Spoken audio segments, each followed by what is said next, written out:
Yeah, ayy, 4 women just vibing, some honest discussion, politics to new events, even who they been loving, family life to dating, talking dreams and passion, sassy and sarcastic, hanging out just laughing.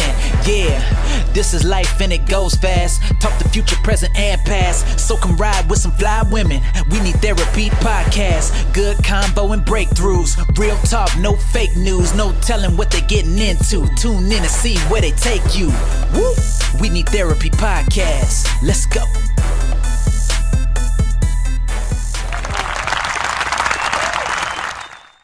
So, okay, guys, our first subject that we're going to talk about is money, budgeting, and saving. We're going to start in with credit cards because I believe that they are the devil, but we're going to get everyone's input. Shay, what you think about them? I have 9 credit cards. 9 stupid credit cards. I was stupid every single time. I have 9 credit cards. That's not good, people. It's not good. It's not good for you. That means I have 9 payments to make every month. Okay? On top of other essential bills, I have 9 credit cards. I'm in a state of denial about it. When I counted it out today, I didn't believe it. I had to pull them out and look at them. But I was an adult when I made that decision, and I'm going to be an adult when I pay them off eventually. It's going to happen. Credit cards, I have basic credit cards. I have store credit cards, which are the worst. If please save yourself the trouble of getting a store credit card. And do I have any? Yeah, store credit cards are what are the worst for me. I think I have 5 store credit cards, 5 or 6, and they're gonna take forever to pay off. But I just have to budget myself in order to pay them off in the time frame that I want to do it. So I have to be very strict, and I have to eat at home and not eat out as much and not spend money online, which is also the devil. And that's all that I have on the subject of credit cards. I guess for me, regarding credit cards, back to what you were stating about store credit cards, they are the devil in the sense that you can only use them in one place, and typically the interest rates, regardless of your credit, are higher on store charges versus a Visa or MasterCard with a different company. I hate that I got in the trap that I did. At one point, I had way over more than 9. Fortunately, I, put myself in a better situation by doing something about it. It did impact my credit negatively, but seeing as how I don't own a home and my car is paid for, that's just something that I had to do.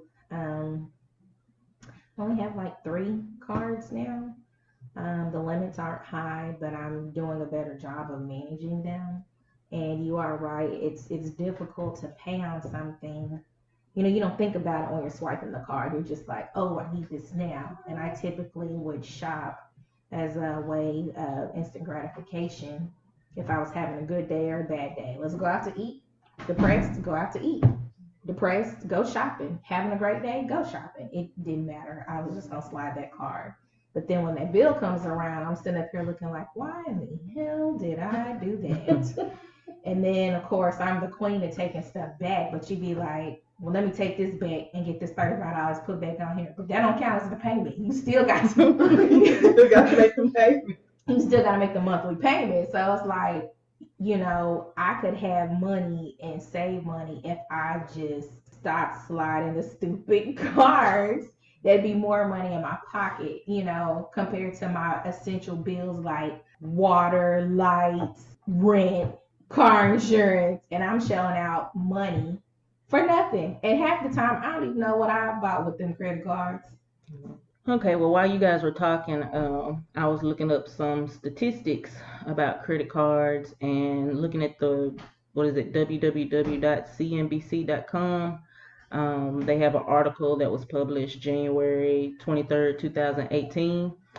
Says the average American has a credit card balance of $6,375, up nearly 3% from last year. According to Experian's annual study on the state of credit and debt in America, total credit card debt has reached its highest point ever, surpassing 1 trillion in 2017. So who knows what it actually is now in 2018.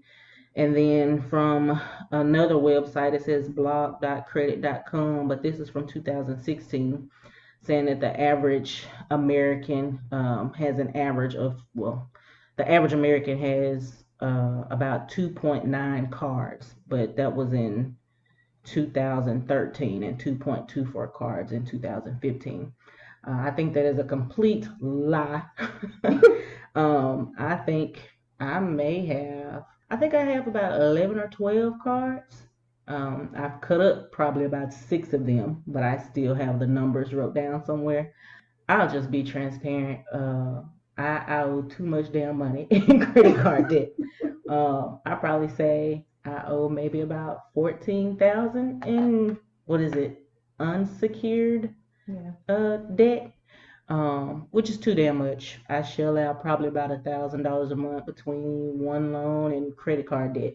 So I need my ass whooped, honestly. But just like everybody else, I'm trying to dig my way out of that hole, trying to decide whether or not if I want to downsize and stop living at or above my means and just attack it.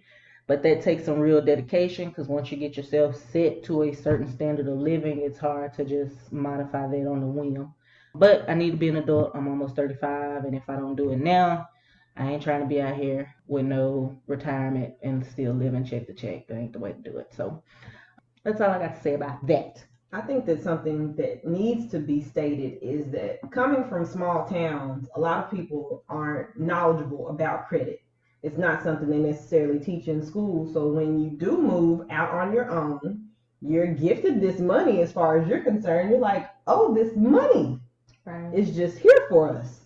Yeah. And I mean, you begin debt because you weren't taught debt.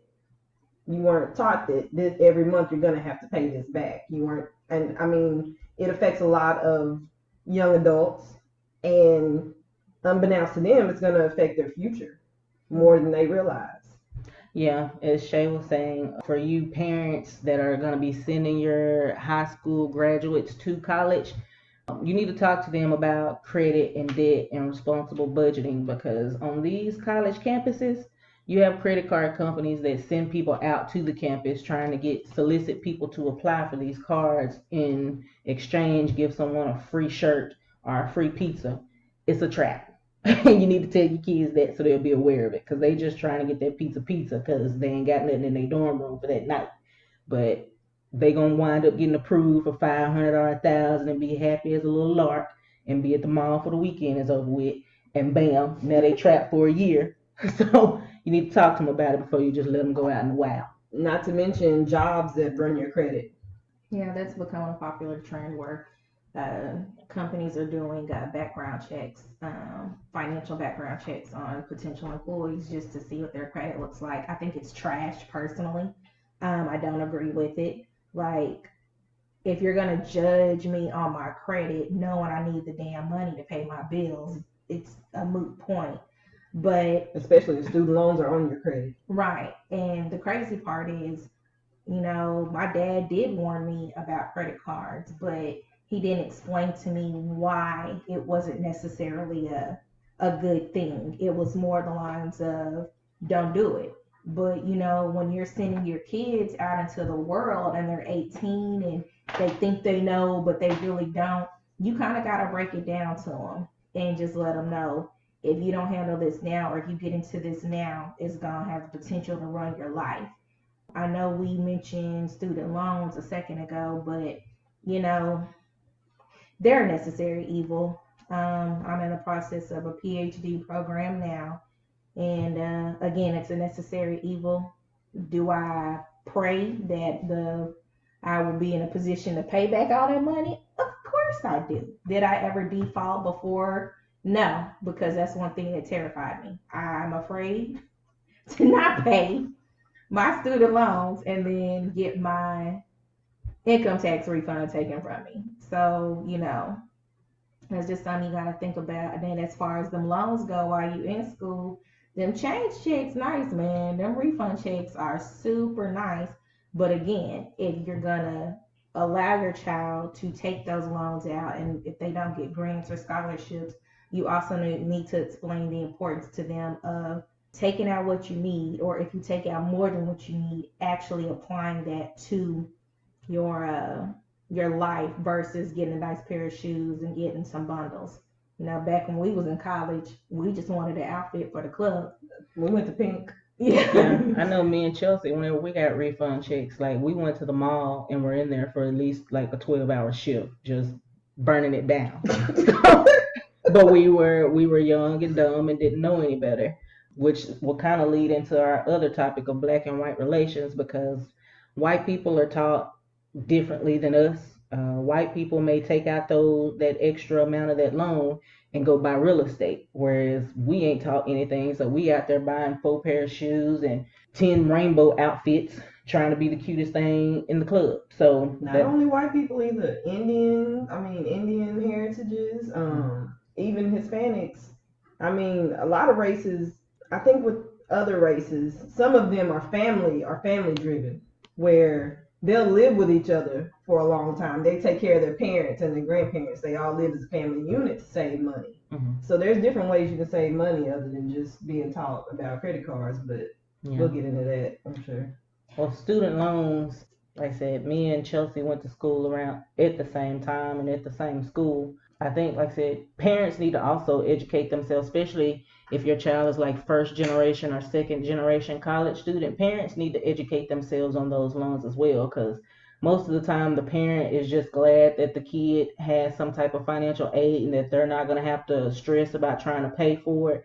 But parents need to educate themselves on those loans too, because for a child that grew up in a, I guess, 2-parent or single parent household, the parent actually has to get denied for their own loan in order for the child to get approved for a loan just off their own, I guess, credit.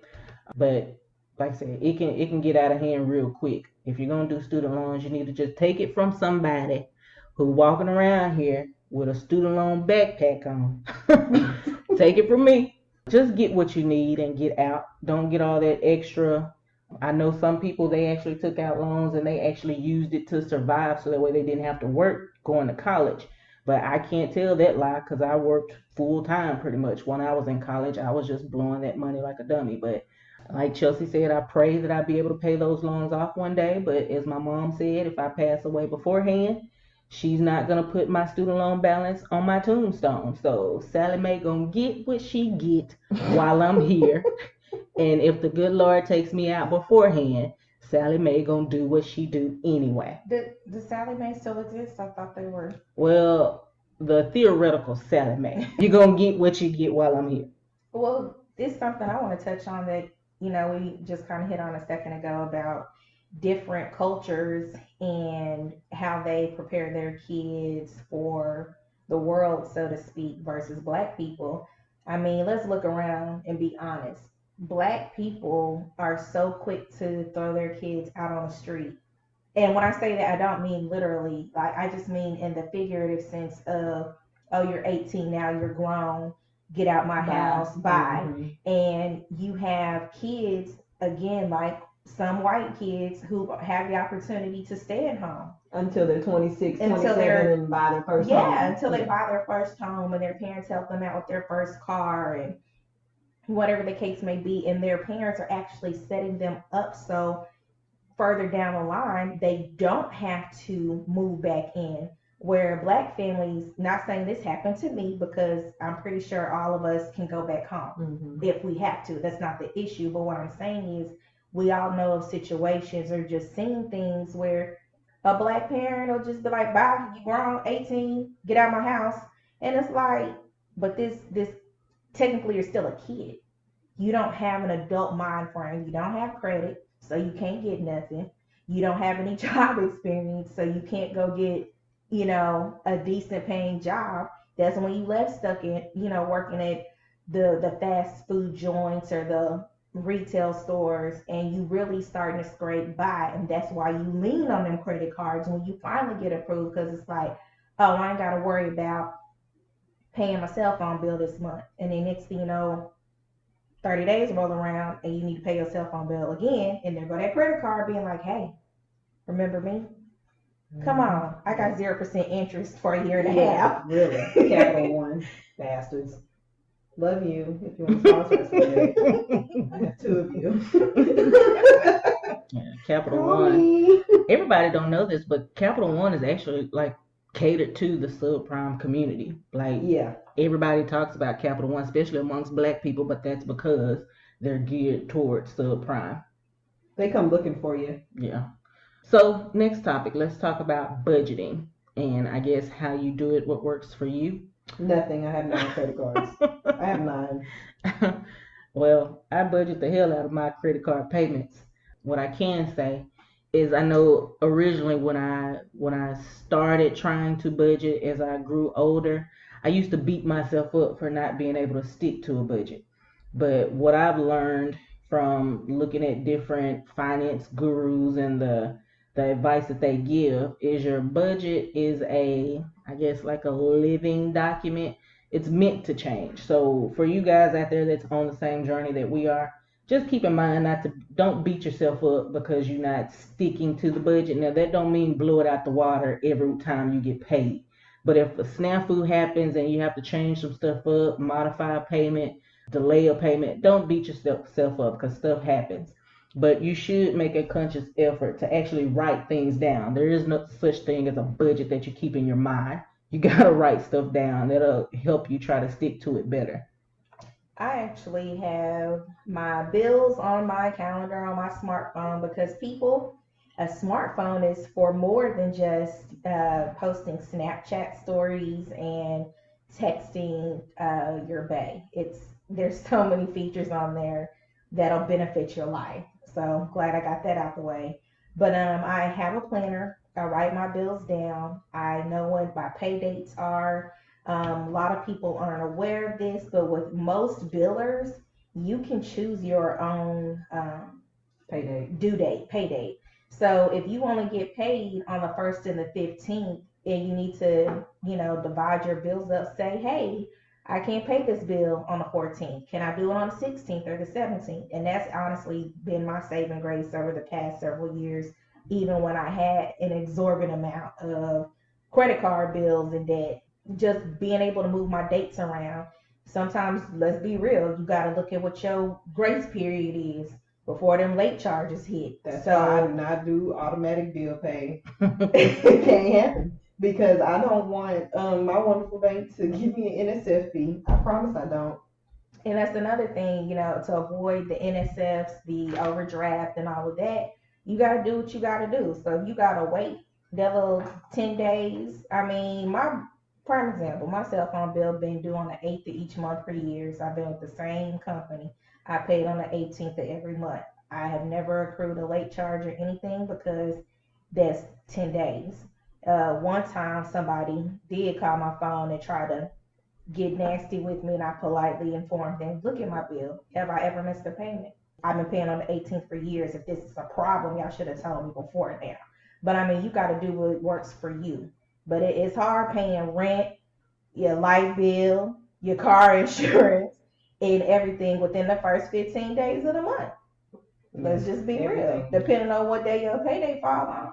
Like I said, one thing that I have learned is that you should probably have more than one checking account.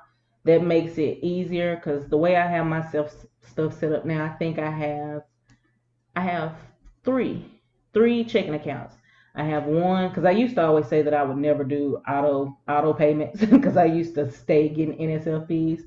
But now I have one checking account that I use solely for my big bills, such as my car note, my rent, and then like my loan payment. Those are constant every month. The amount does not change. And then I have one that my actual check gets deposited to.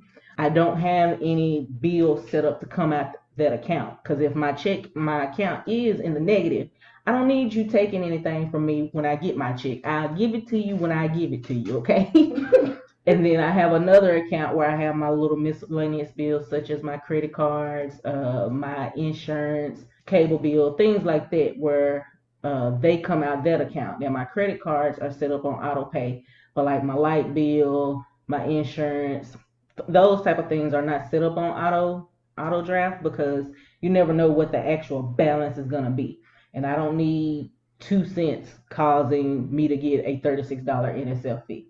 Now, for my people out there living in these streets, let me hook you up to another little gem. NSF fees are bad, okay? Yes. But if it's $36, that's much better than going out here to these what do you call it? Cash advances or these pawn shops trying to get $100 to hold you over to the next check. As Chelsea said earlier, you got to do what you got to do. But if you live in, check to check and you actually kind of short, I don't go out here and set your account up to where you're getting 5 NSL fees because you short $2. But if you have a separate account, set it up to where what they call it, auto draft, I guess, or protection, overdraft protection. Set it up to where it's overdraft protected, and then if you need that $100 to hold you over from one check to another, it's only gonna cost you $136 instead of $175 because you out here taking out these payday loans and stuff where they busting your head for 300% interest. You got to look at things like that. So some call it trifling, I call it surviving. I used to be in that place. I ain't in that place right now, but you got to be smart about this, okay? You play the system. Don't play your aunties, uncles, and your family because you're borrowing from them and don't want to pay them back. Right. Take from the banks. Don't take from your family. You got that from Cassandra, okay? And it's one more thing as far as budgeting. There's all kind of resources out there. I mean, you got it again. Your smartphone should be used for more than just IG stories and memes. I mean, you can get on Pinterest and look for budgeting templates. There's podcasts. You got Dave Ramsey. You got Dave Ramsey. He's got a podcast. I mean, these are free resources. Get on Google. I mean, Google's your best friend if it's something you are really interested in. You got the Budgetista. She's got a Facebook group called Dream Catchers. All kind of tips. I mean, it's a slow process, but like my mentor said the other day, it's a marathon, not a race. It's not a sprint. You just do what you can as you can and fuck the rest, honestly. Don't stress yourself out. I mean, or if you want to ask us, just hit us up on one of our social media platforms or our website. Ask a question. We'll get back to you. Between the three of us, I'm sure we've been there. Right. And again, we're not experts. No. We just, if you need help finding resources, we can point you in the right direction. You ain't always got to deal with a bank. I'm pushing credit unions because you get the best interest rates. Yeah. I mean, you could best car loans. Best car notes. I mean, personal loans, mortgages. If it's a credit union around you, go for it. If you prefer to deal with black-owned businesses, or they're black-owned credit unions. That's what I was going to say. Yeah, there's black-owned banks out there. Again, Google is your best friend. Let me give y'all another tip because I thought about this. Like I said, I'm the oldest of 3 and I have a decent job, so I frequently get hit up for money, okay? So one thing that it just dawned on me the other day, a lot of my family is like, can you go to Walmart and send me some money? Walmart charges, I think, like $4.95 up to $50, and then when you hit $51, it goes up to like $8.95. Mm-hmm. Girl, and they don't make those money cards anymore like they used to. They used to make it to where you can get 2 cards and you keep one and the other person keeps one, but they got hip to the game and they stopped doing that. But go out here and get you a PayPal account. Make that person create a PayPal account. Make them get a PayPal card. So that way all you have to do is transfer money to their PayPal account and then they can access it from their PayPal debit card. That will save you all kinds of fees. Because they be like, can I borrow $50? It's going to cost me $5 to send it to you.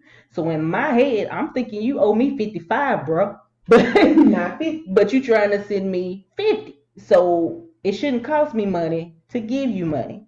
But for all my people out there that's going through that, take that little piece of advice. Make them get a PayPal card so that way you can save. If they want the money, they'll work hard enough to get it. That way you can save yourself money even though you having to shell out money. But just remember, Cassandra told you, okay?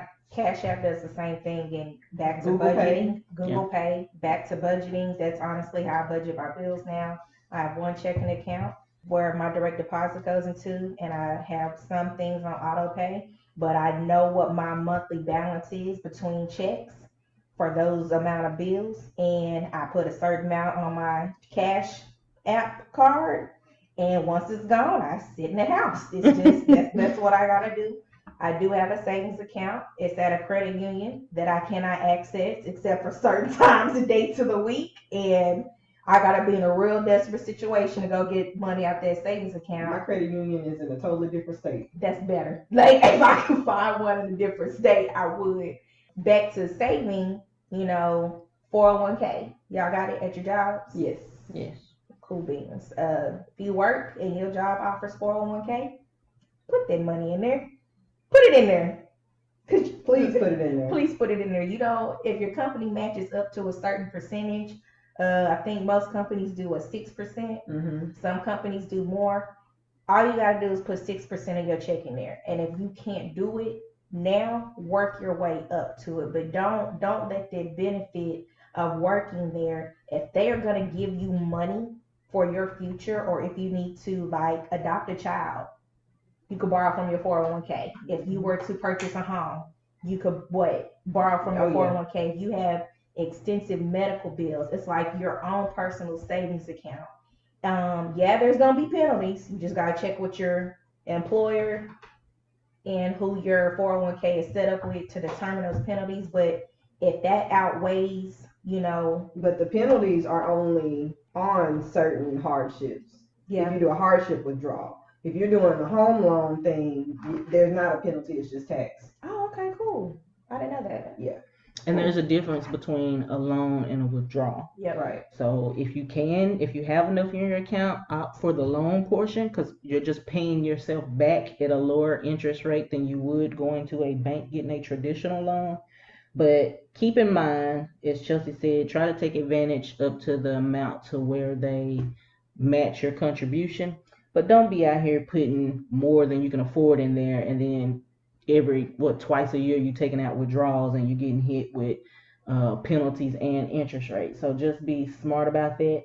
A resource that you can go to learn more about 401ks and that type of stuff is, I believe it's called www.motleyfool.com. But yeah, we're in that journey now to where we're trying to maximize 401ks because we getting old. We'll be 35. Well, one of us will be 35 this year. The rest of us will be 35 next year. And from what the old folks say, child, if you blink your eyes, you're going to be 80 tomorrow. So we got to get on it. Speaking of which, there's only one of us at this table that actually owns a home. We wanted to touch on this whole house versus apartment debate. And I know Shay wanted to talk about the quarrels of home ownership. Yeah. I actually used my 401k to purchase my home. At that point in time, I had a steady job that I had been at going on probably 8 years at that time. So my 401k was pretty hefty. I was very proud of it. And there was no penalty for me to take it out since it was a primary home purchase. If it's a secondary home, then there is a penalty because it's not a necessity. So I used my 401k as my down payment. I ain't gonna throw nobody out there, but I used a little bit more than my 401k to furnish my home. So back then, I think I was putting in 10%. I was making enough money to do so at that time, though. And that's why my 401k was so hefty. Before that time, which was 2011, I was adding up 1% yearly before that. So I started out at 4% and worked my way up to 10. But my mom was very adamant when I first started that job for me to get 401k. At that time, I was 19 years old. I had no idea why. It was foreign to me. I'm just like, this money's just going over here for no reason.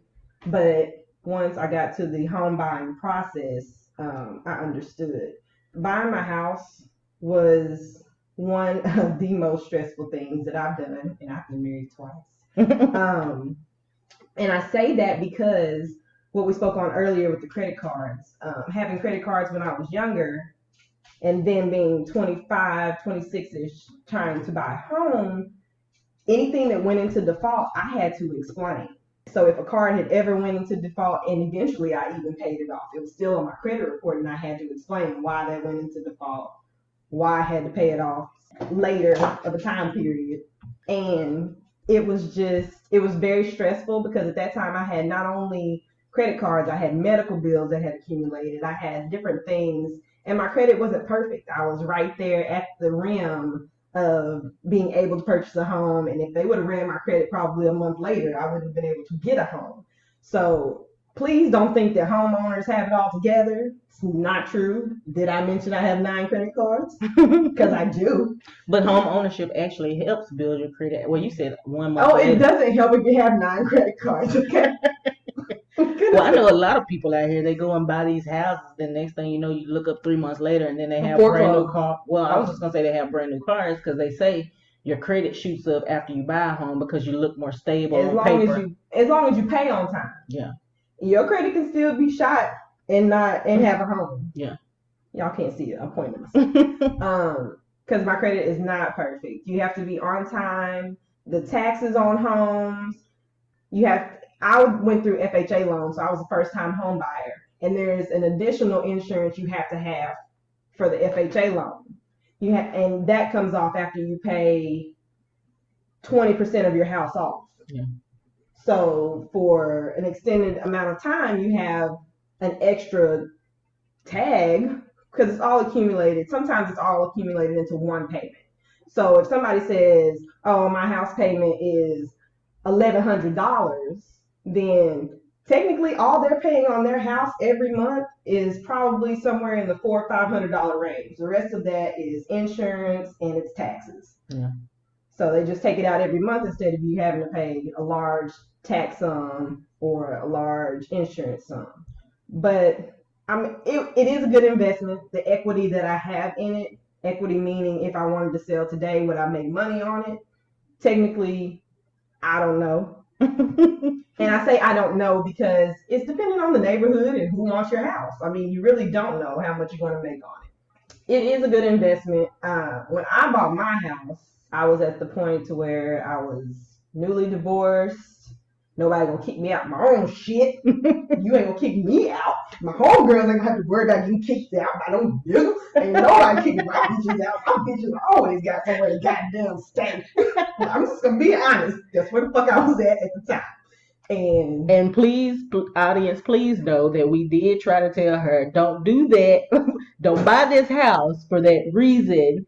But that was. I don't remember that conversation. I was on one track mind. I wanted the house. I knew where they were different is that I knew I wanted to stay in the area that I was in. At that point in time, they didn't know if they wanted to hop states. What their life were gonna still hold. Don't know. Right, still don't know. So I knew that I was staying put. Mm-hmm. So it was okay if I bought a house. So I mean, houses aren't for everybody. Like I've heard Chelsea say, I don't want the yard work. I don't want the maintenance work. I don't want that. And it's not for everybody. So please don't think that just up and buying a house is something that you have to do. Make sure you want those things. Yeah, the generation before us sold us that lie. If y'all been paying attention, a lot of the shit that they told us don't work for our generation like it works for theirs. Yeah, like I don't want to say I refuse to get a house, but because I am single and I do not have any kids, it's just a pointless endeavor for me right now. And as Shay said, at that point in time, I talked about moving states a lot. I am still open to moving states if I found a job that paid worthwhile for it. I am open to condos and things like that for the revenue of being a property owner. But I don't want to go buy a single family home because, number one, I'm just going to go max out my credit cards trying to furnish the damn thing because I like as they say, I try to be bougie. But it's just pointless right now. I don't need that kind of drama in my life. Me and my dog will stay in my little 1-bedroom apartment and live our best life. I don't understand why. I mean, my dad's been trying to convince me to get a house, if that's what I really want to do, but no, I'm single. I don't have any man. I don't have a man. I don't have kids. I mean, I'm not cutting a yard. I like really nice stainless steel appliances. That's gonna bust my head. It just, what's the point? What's the point? Because I feel like when you have a house, you can't get no bed in a box from Walmart. Not saying I have one, but I had one in college in my second apartment. About to be 35. I want some real deal boss shit in my house. And if I can't do that, then I'm not buying a house. Simple.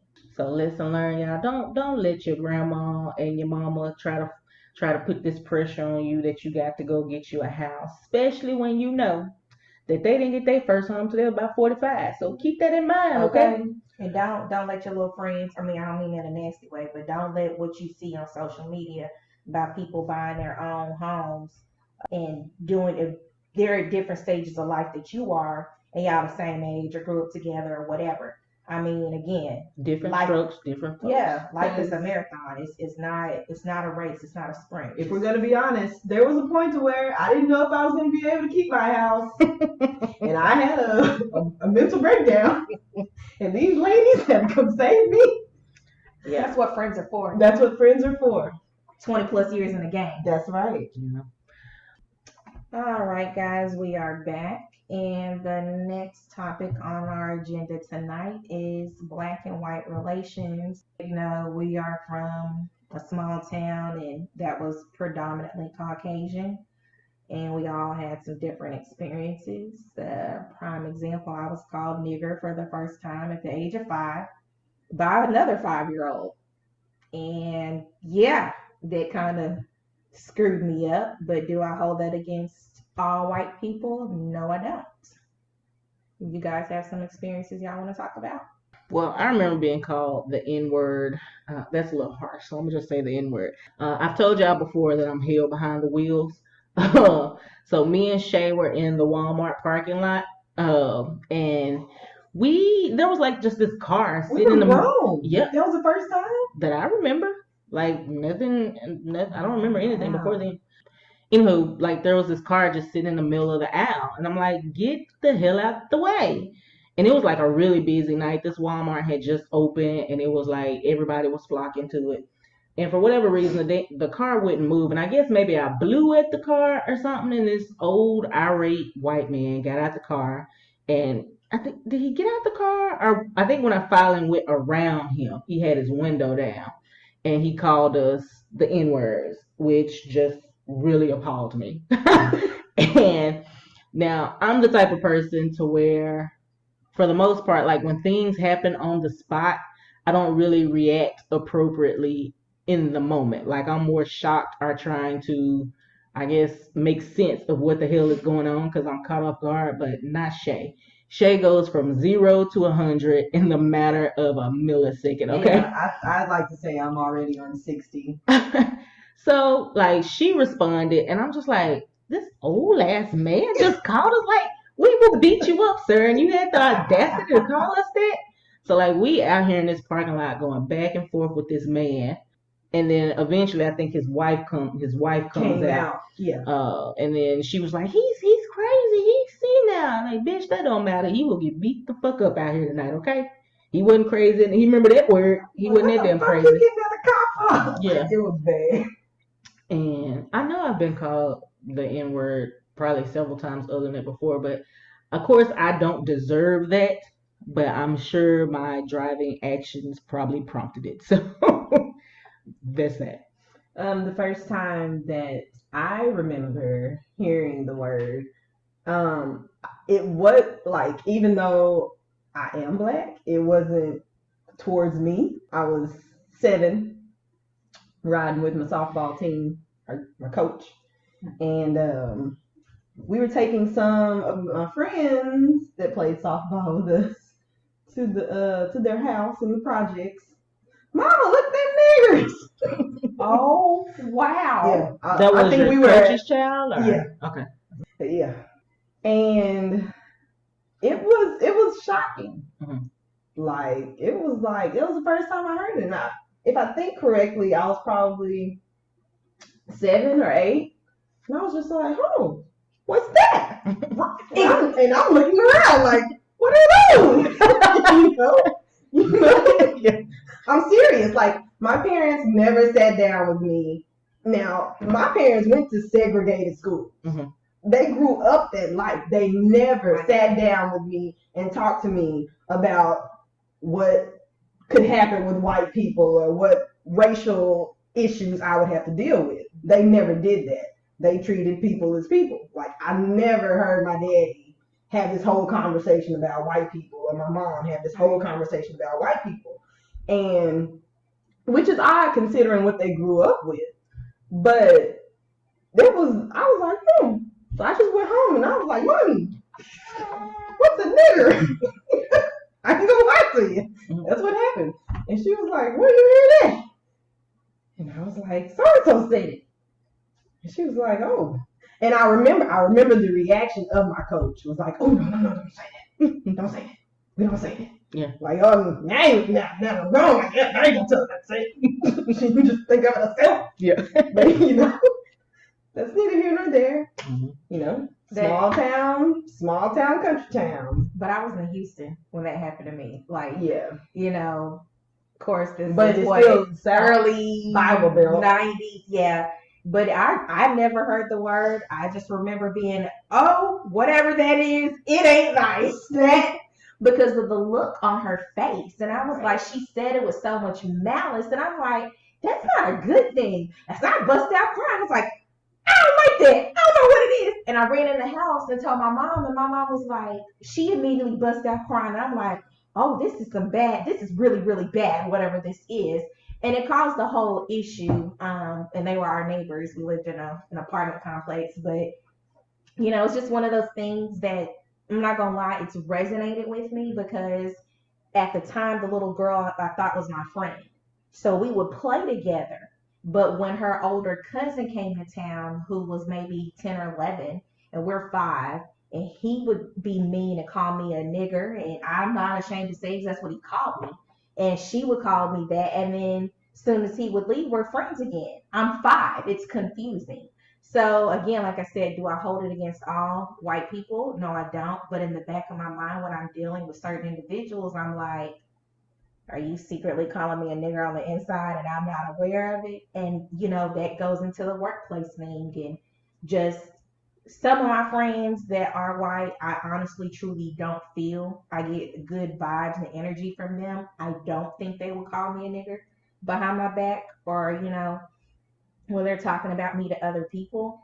But if I feel like you about that life, I don't do it. You just period point blank. But I honestly got called that more working in retail than I ever have on a personal especially level. at the store that you worked at. Yeah. Yeah, I mean, and they would call me that, but what they didn't know at the time, leading into this subject as well, is that I was married to a white man. And you call me a racist nigger. You're a racist nigger. And I'm like, I would pull out my phone, legit. I would pull out my phone. I would show my white husband on my phone next to me, and I would say, this is my white husband. Am I still a racist nigger? Is that what I am? This is what I sleep next to every night when he's here. When he's here. Yeah.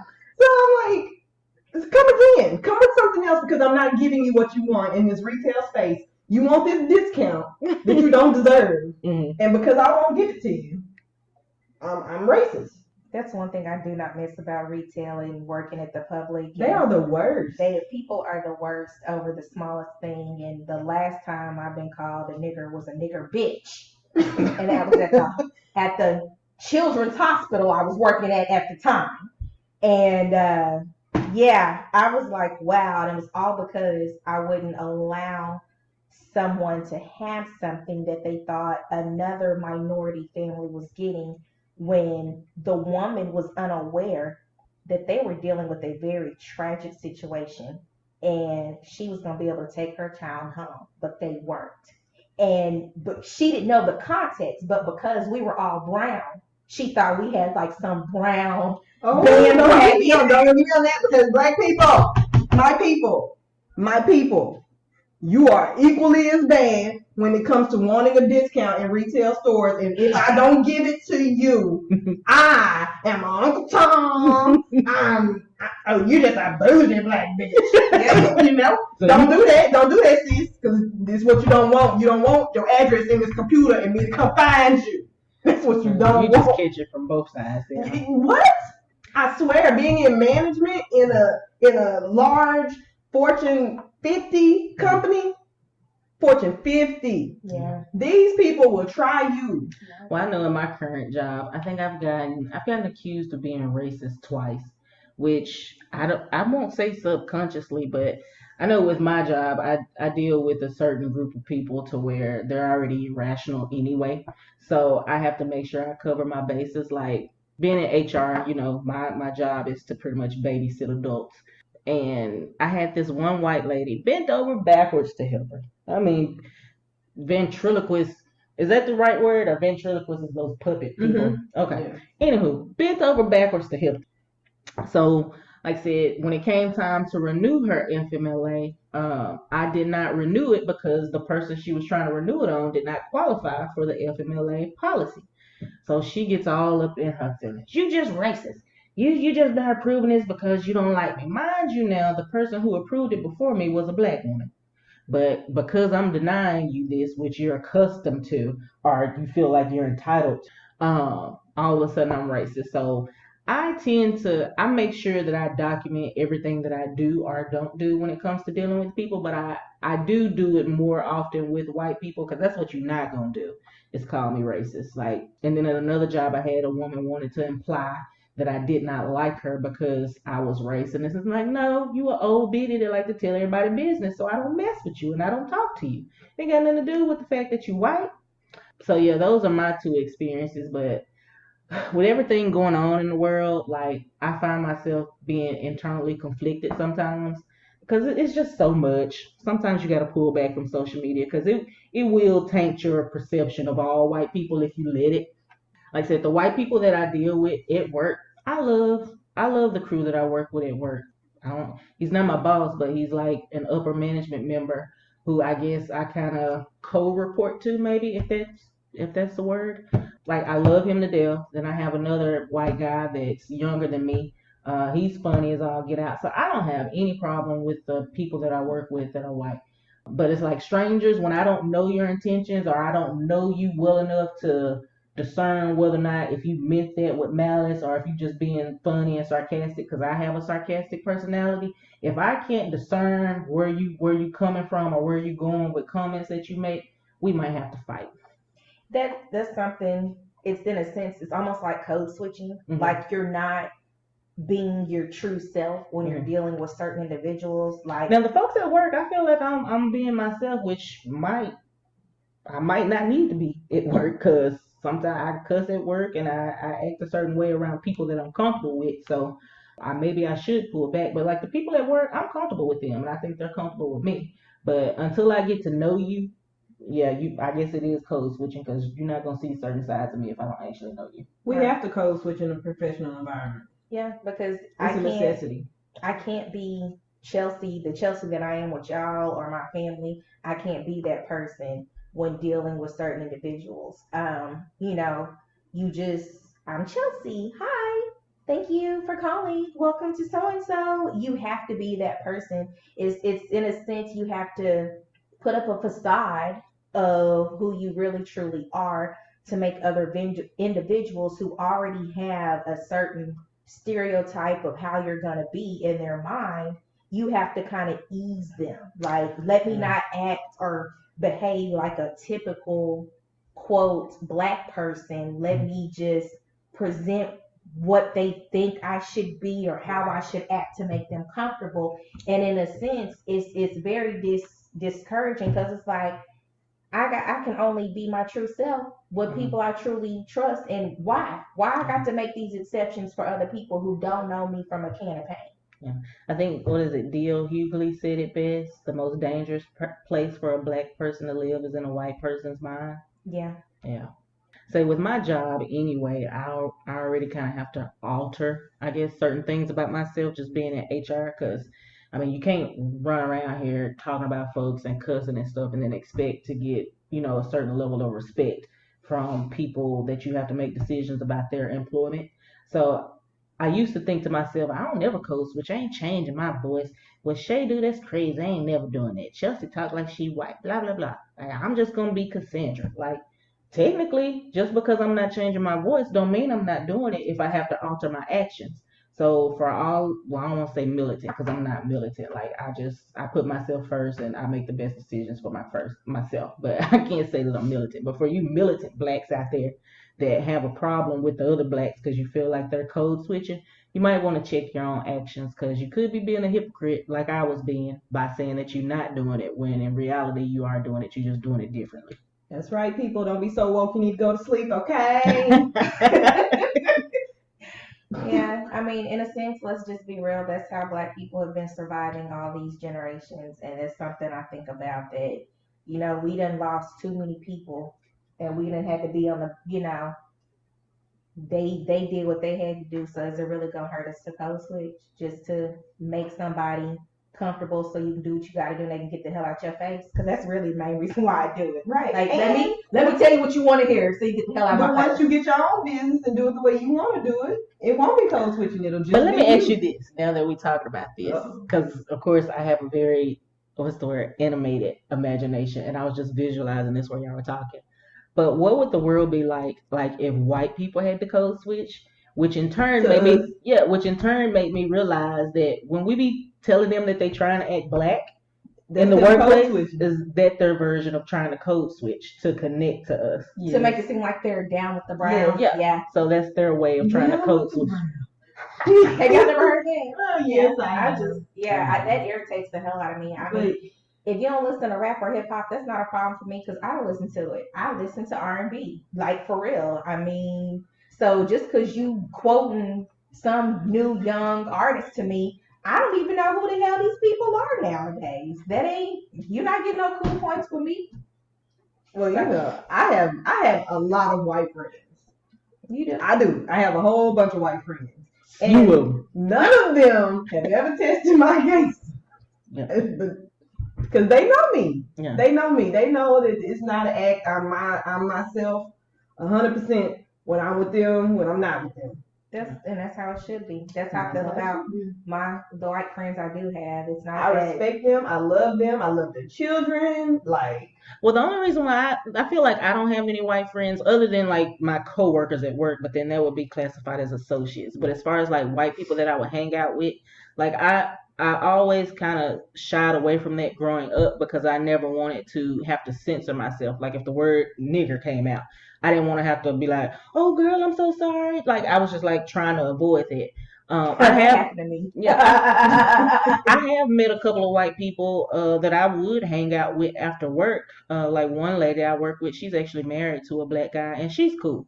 Like I would hang out with her after work, but it's like she's invited me to I think a couple of events. I've never made it to them. But I don't know why. And then like you said, you had a white husband. Lord knows the dating pool would open up if I open myself to interracial dating, but like visually I just can't see it. Like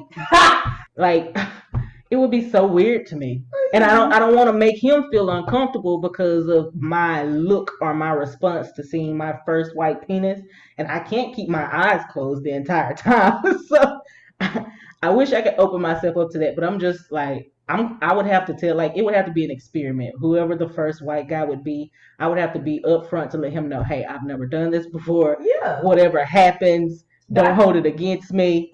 Well, I think that's true. I mean, but as long as you're saying, hey, look, this is new for me.